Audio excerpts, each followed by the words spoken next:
Okay, quick update. The brake lines are down. That was the last thing up here on the underbody.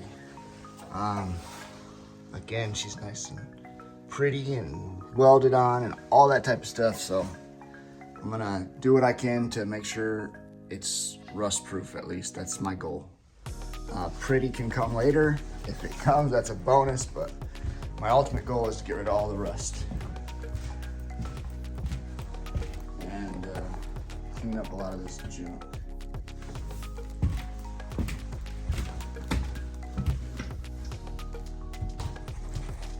Hey, what are you doing? What are you doing? So, wouldn't be me if I didn't keep track of stuff, right? I got this engine pretty much ready to be pulled out. I am going to do something I normally would not do and try to just like leave the train. Not saying you can't do it, not saying it's impossible. A lot of people do it. I've done it before. But I typically have just pulled them out together. But I'm also typically doing work that affects everything. So, that being said, I'm going to try to pull the engine. The big debate is my wife thinks she wants a car to match me, and she thinks she wants it to be this one, even though we have one with AC, heat, automatic, front-wheel drive, turbo. Missing a couple little things on the inside, like sun visor and stuff. You know, simple car with all the things she would want in a car. She thinks she wants to have this car that has none of that stuff. But I think I'm gonna pull the engine, put it on the engine stand for myself, then it'll be out of the way, that project will be done. Then I'll take a few things off this car that I plan on keeping for my car.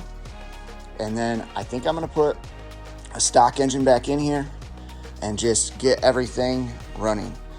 The reason being, honestly, is I know that the shell won't sell for anything I want it to, and a running driving car will sell for more. That is the basics. That's the basic, honest answer. So, yeah, see what I can't get done on pulling this engine. I want to start working on finishing up the driver's side rear wheel well, and then get started on the passenger well. You know, lots of work to do, but I think if I could get this out of my way, the engine out of my way, start pulling all this stuff off, get this car running, moving out of my way for good, that's the way to start. So that's where I'm at, getting ready to pull this sucker, see how that goes. So I can confidently say that the engine bay is where I want it finally, as far as having all the textured paint out of the way. So that's nice. If you know how many times I hit my head in it.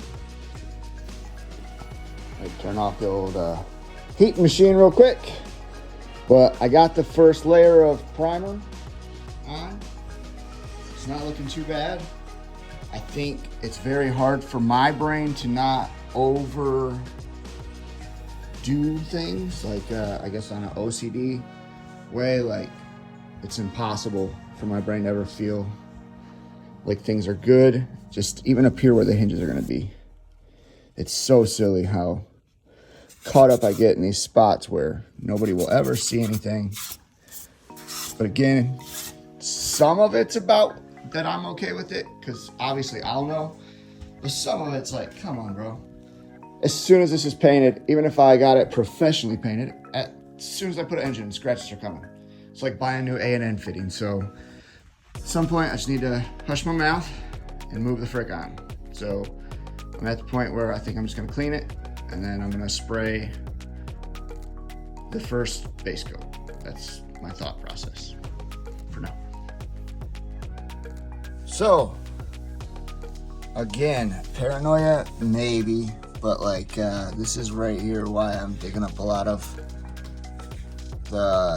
this is a bad example because undercoating wasn't even in here.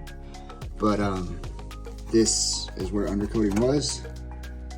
And again, it's not like significant rust in some spots, but like just enough to get started. And it's in spots you should expect, I guess, because of damage from rocks or whatever you want to say. But again, it was just enough. Oh, how do I do that without flipping it? Without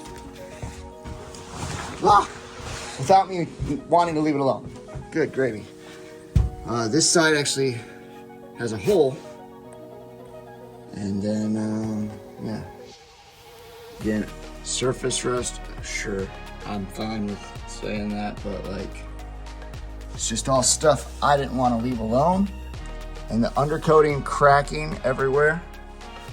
Had spots up front especially where it was for sure starting to rust because of the undercoating.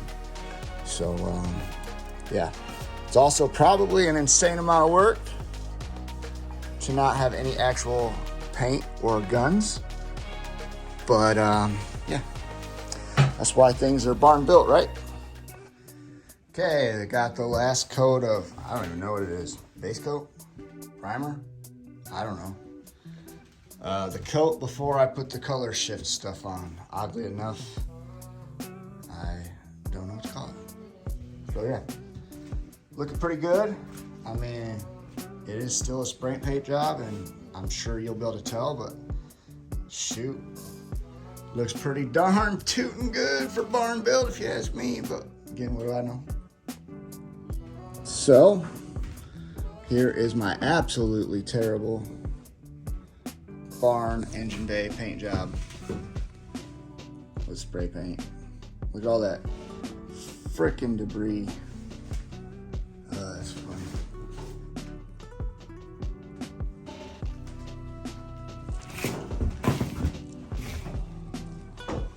Okay, so this is the car I ran last year, and it's got, you know, the cleaner, nicer stuff on it.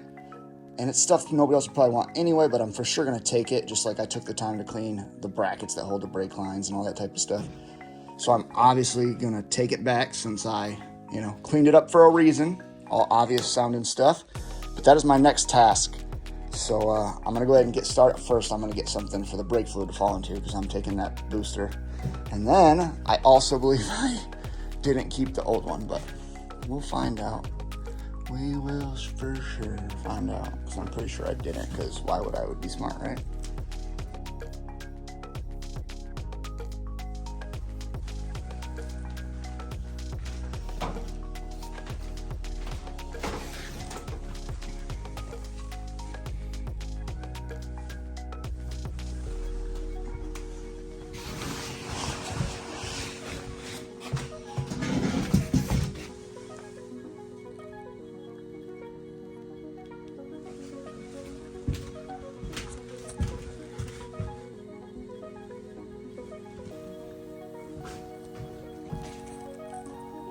Okay, so here's a little update on where I'm at with the underneath of the car.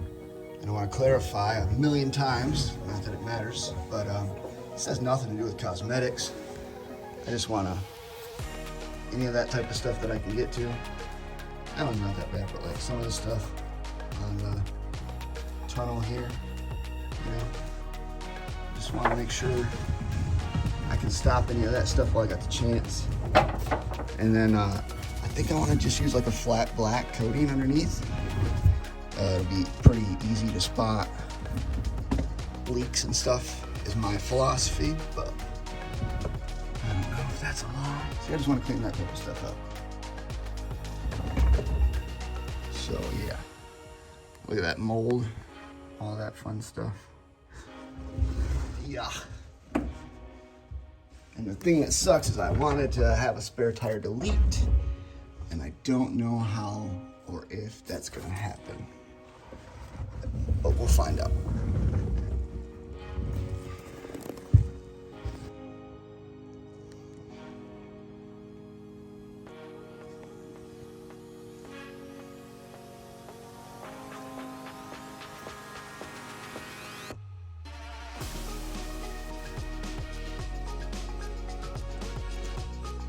And this was a GST, so these brackets got welded in.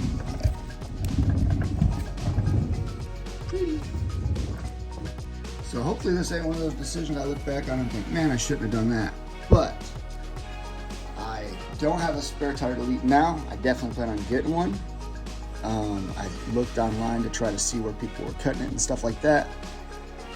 Yeah, I guess from what I've seen. And then if I'll cut less than I think I need to. And then, you know, obviously you can take away, you can't add back. So, yeah. But the main reason I want to get that out of the way is because of the delete. But also there's a lot of rust stuff up here I want to deal with. and I just don't have access to it with that being in the way, and since it's gonna go anyway, might as well get it done. Well, without a template or any idea what I was really going for, it's kind of hard to know what to cut. So again, I tried to leave just a little bit extra, and hopefully that was enough. But I reckon we'll find out.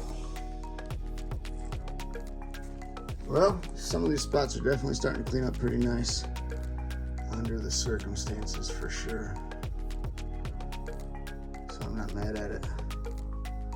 Definitely a lot of work, but I guess that's with everything, right? The work don't scare me, especially to get the results I want.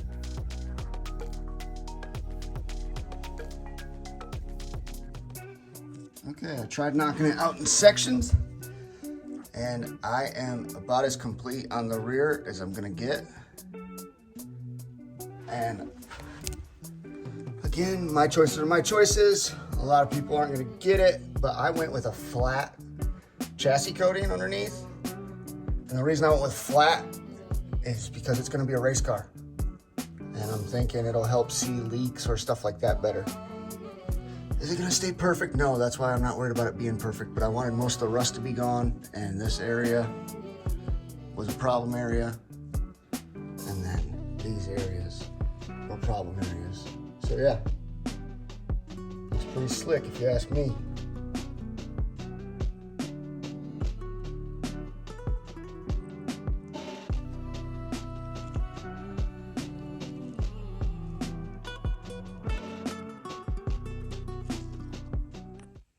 Okay, so this is obviously the front cam member, but I'm gonna do some cleaning, and I have some different control arms and stuff I might swap over because they're new, and I've checked them out. They feel kind of fine. We'll see, but I'm definitely gonna clean it up. Right now I got a rust buster on all the stuffs, the nuts and stuff, soaking it up. That way, hopefully something will actually come loose, because it's amazing how much this car don't want to come apart without bolts breaking. I mean, like, kind of amazing. Even though Rak'N'Stein had its things, man, that car came apart way easier, and I don't know why that is, but so yeah, let that stuff soak, and the rest of the car is just drying at this point. I have one more little touch-up area in the engine bay, and then the car will be ready to start being put back together on the outside. The inside's still a mess. So, I got the front K-member all tore apart. Tote full of suspension stuff, knuckles. I got this soaking in a rust buster, so I can do this thing. I'm really torn on what to do with this. Again, I have the rear cross member coming, so like, but just in case, he needs more time, I also don't want to put myself in a pinch. But the only really debate now is to wait for a little bit warmer day so that I can pressure wash all this stuff, which I want to do the gas tank shield anyway, and of course this disgusting gas tank setup. So I might do that, or take the parts I can to the car wash just so I can start putting things back together. Time will tell.